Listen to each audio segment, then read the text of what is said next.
मेरा भी हो गया। मासी चलो अब आप हमें भगवान जी के बारे में बताओ। आपने बोला था कल। हाँ, अब से हम अपना डेली ऐसे ही होमवर्क कर लेंगे, फिर आप हमें बताना, ठीक है? ठीक है। तो आज मैं आपको फिर से बताती हूँ गणपति जी के बारे में, ठीक है?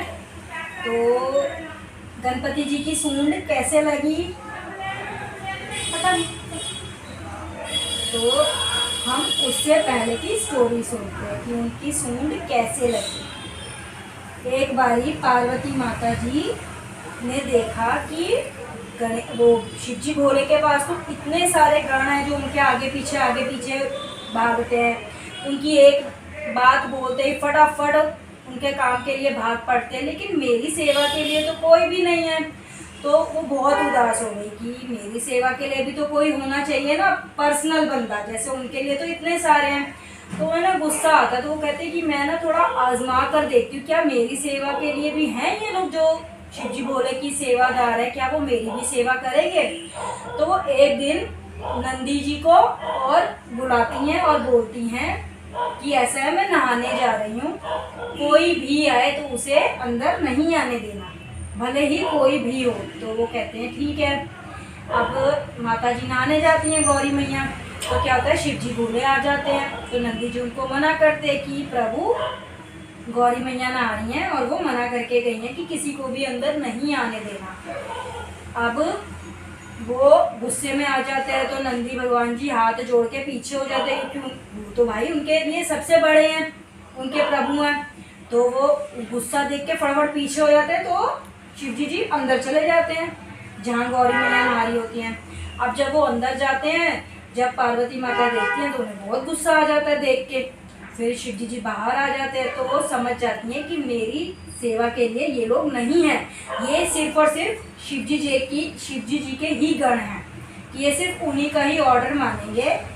अगर मेरा और शिव जी भोले का ऑर्डर एक साथ आएगा तो ये पहले काम शिव जी का करेंगे, मेरा काम नहीं करेंगे। तो उनको बहुत गुस्सा आ जाता है। तो वो सोचती रहती है कि क्या करूं। तो फिर वो सोचती है कि मुझे एक अपने लिए अपने से एक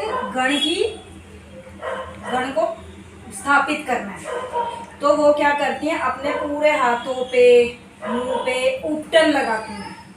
उपटन होता है हल्दी का मिक्सचर टाइप से, कि जैसे हम हल्दी अपने फेस पे हाथों पे लगा रहे हैं। तो फिर वो क्या है, फिर वो जब वो उपटन उतारती हैं अपने हाथों से फेस से, तो वो सारी इकट्ठी हो जाती है सूख के। फिर वो इकट्ठा कर करके उनको गणेश जी का शेप दे देती हैं। तो फिर वो गणेश जी बन जाते हैं। तो अब गणेश जी बहुत खुश होते हैं कि आपने, मतलब वो मंत्र पढ़ के उनके में जान डालती हैं, उस मिट्टी के एक तरह से हल्दी के पुतले में। अब जब वो जान डल जाती है, तो फिर वो गणपति जी कहते हैं कि माता आप जो है मुझे कोई काम दीजिए, मैं आपके सेवादार हूँ, मैं आपकी ही सुनूंगा। तो फिर इतने में पार्वती मैया कहती है कि अब मैंने उपटन उतार लिया, तो अब मुझे नहाने भी जाना है। तो कहती है कि ठीक है, मैं नहाने जा रही हूँ, तो ऐसा है कि तुम किसी को भी अंदर मत आने देना, भले ही कोई भी हो। तो कहते हैं ठीक है। अब फिर वो जा रही होती है, तो फिर वो कहती है कि गणपति तुम्हें बहुत भूख लगी होगी। तो वो कहते हैं हाँ मुझे ना बहुत भूख लगी है। तो वो ऐसे करती हैं और लड्डू की थाली हाथ में आ जाती है। तो फिर वो गणेश जी को देती हैं कि जब तक मैं नहा रही हूँ तब तक तुम अपना पेट भर लो। तो वो कहते हैं ठीक है। वो लड्डू खा रहे होते हैं, इतने में शिव जी आ जाते हैं।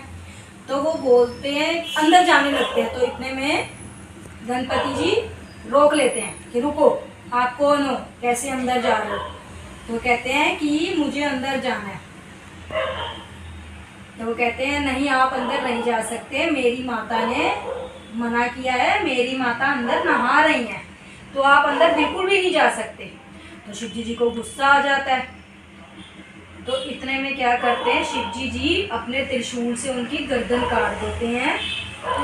हाँ, और इतने में ही फिर उनको पार्वती माता को पता लग जाता है कि शिव जी ने गर्दन काट दी गणेश जी की।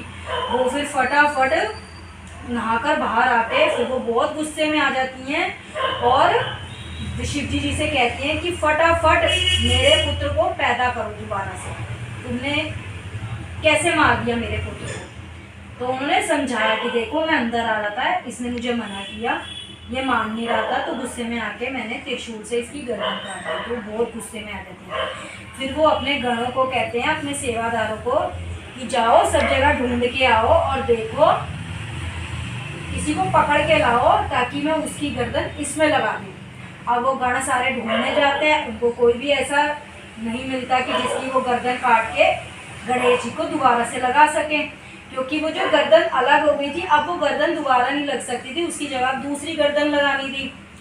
अब गर्दन नहीं मिली तो फिर भाई साहब पार्वती माता ने काली माता का रूप ले लिया।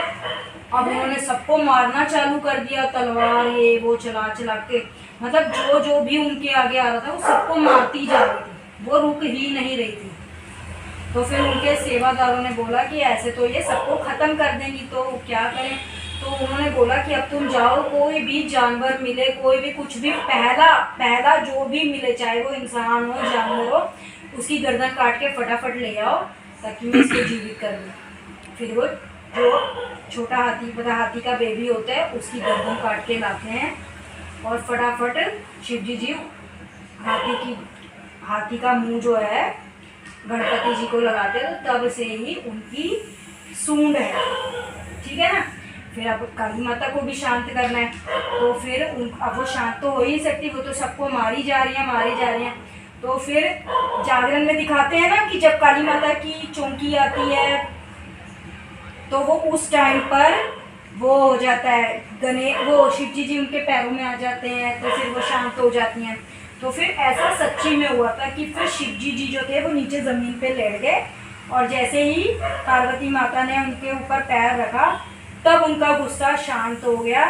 तो फिर उन्होंने उसको समझाया, हाथ जोड़ा कि देखो तुम अपने गुस्से में तुमने कितने सारे लोगों को मार दिया, देखो अब मैंने तुम्हारे पुत्र को दोबारा जीवित कर दिया। तब से ही गणपति जी की सूंड है, और वो तभी से ही मोदक भी खाते हैं।